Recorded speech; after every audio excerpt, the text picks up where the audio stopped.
Welcome back to our Diaries TV. I greet and salute all of you according to my time.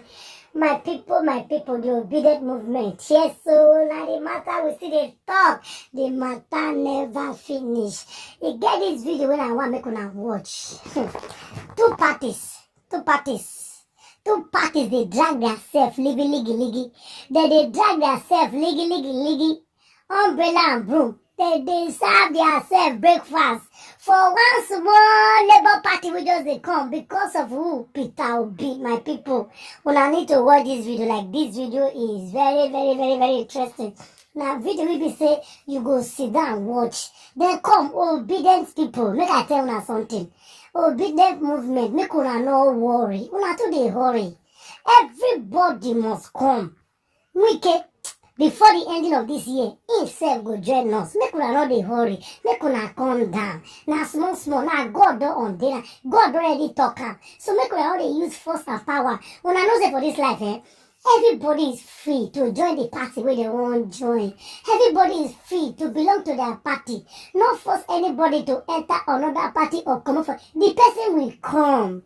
Now what I want tell obedient movement today, now be that. Say make una no dey worry una self. They do your campaign jejely. Make una just a campaign on my own. Just they do a campaign.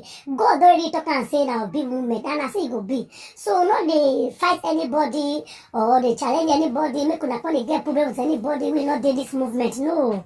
Now small. They will come along. As they go, they come.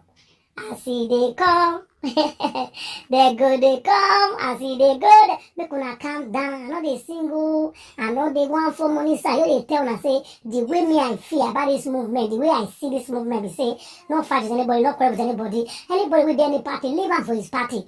As they see the movement, now they go come up for their party, Conjure Labour's party, now they come meet us. This obedient movement, we are going forward. We know they go back. We they move and they go. When I watch this video, I go understand what they talk. The way these two people they fight, oh my gosh, it is good to watch it. I beg my people, if you didn't new to this YouTube channel, Diaries TV, I beg one clock 1,000. If we never clock 1,000, remain small. Make we clock the 1,000, guys. I beg they press the like button and the notification bell. So anytime we put any program, you I'm not going to very first people will see them. I beg make una see they follow us, they share our video. Okay guys, I beg. If you watch the video, feel it, try leave your comment for the comment section. Then I will see you again for my next video. Thank you guys and God bless. One love guys. Bye. We must win next year's election. It must work harder at reaching out to everybody. Everyone counts.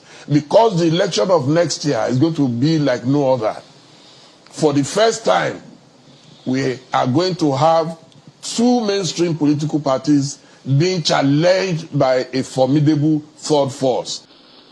You will lose this election, you win this election because of people around you.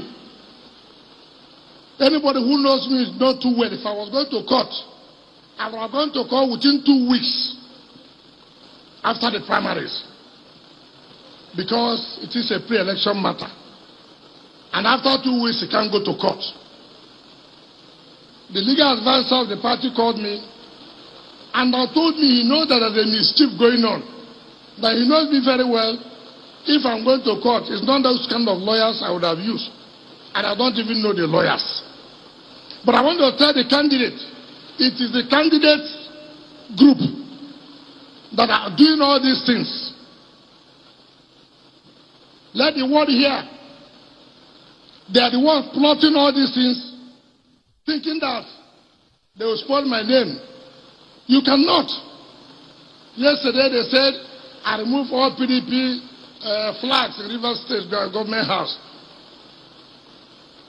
We are supposed to be talking about how you win an election. It's not about these run seekers around people. They are not doing him any favor. But those of you who are plotting and put my name that I went to court, for you to come out now to say, oh, we can't want to go, shame will be on you. Shame will be on all of you. Tell them, shame. Well, as a journalist, I'm not surprised. We have a presidential election. In Nigeria, it's a game of almost winner takes all. So the stakes are very high. So there will be quite a number of fisticuffs here and there. If you go into APC, they have their own crisis. You go into the other parties, they have their crisis. In PDP, it's unfortunate that we're yet to settle down after the fallouts from our primary. Of course, we just played a video of the governor of Rivers State, a man we call governor of governors. He's been one of the best governors, if you ask me, in Nigeria, if not the best. But unfortunately, I don't know how come my party and my candidate, Etiko Abubakar, has not been able to pacify him. Maybe there is more than meets the eye.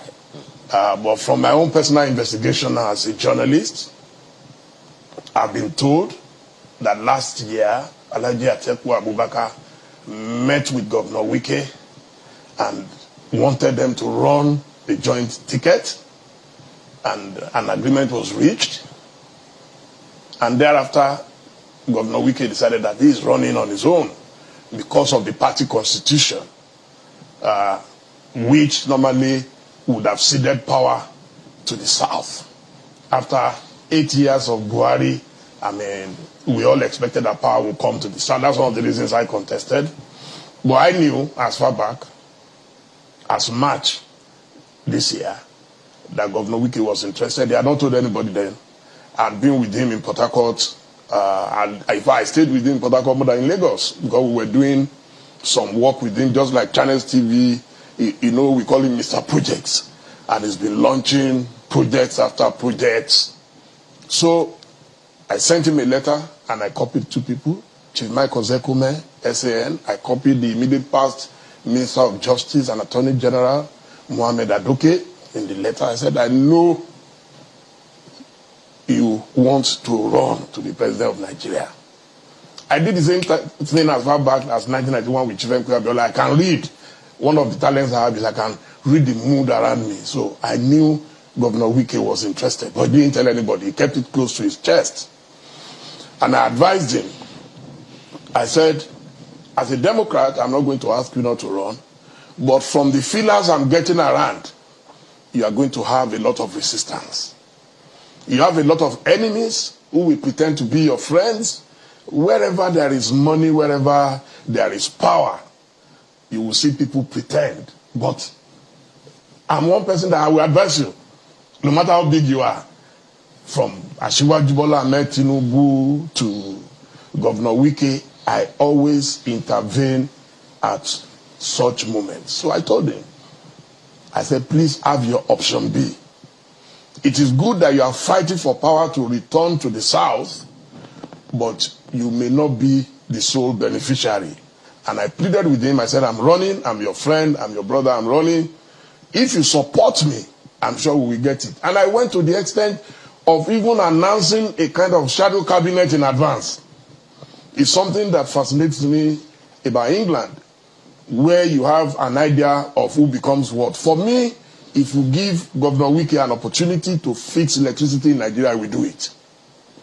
If you give him the opportunity to fix our roads, he will fix it. But what everybody says about him is that he is too volatile. So when I told him that, he got angry.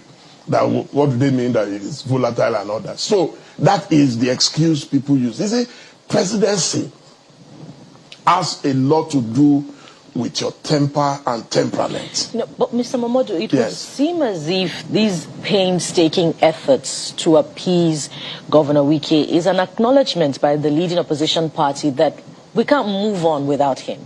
No, it's not that they can't move on without him. It shows how important he is in the equation of things in Nigeria. Good morning, Mr. Momodu. Now, in trying to solve problems, they need to understand where it went wrong. Perhaps that will give them an inkling in terms of how to approach it. Now, there's been there's a reconciliatory committee that's been set up now to see how they can address this matter. But what do you think went wrong between River State governor, and the national chairman of the party? Because at the time they appeared cordial. There were images everywhere, how they had that rapport. But all of a sudden, things went south. How did that happen? Well, you know, normally, in a normal situation, if the presidential candidate is from the north, then the national chairman would be from the south. But in this case, you have the presidential candidate from the north, and then you have the national chairman also from the north. So what the Wike camp is saying is that this is unfair, this is unfortunate, and this should not stand. And that's why they were asking that the national chairman would have to go. So it's not about cordiality. Of course, that cordiality broke down the moment, number one, the party jettisoned the zoning formula of the party and then settled for a northern candidate. It's normal that people will be aggrieved, but it is about crisis management.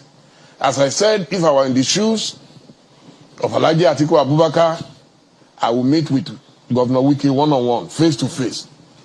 No third party, and let them iron out their differences. Because we're dissipating so much energy. There are other presidential aspirants who are complaining that Alhaji Etiko Abubakar has never reached out to them, that is waiting for them to approach him. I think I'm using this platform to appeal to our candidate that if we must win next year's election, he must work harder at reaching out to everybody. Everyone counts. Because the election of next year is going to be like no other. For the first time, we are going to have two mainstream political parties being challenged by a formidable third force. So every vote will be very important. Every stakeholder must be reached out to.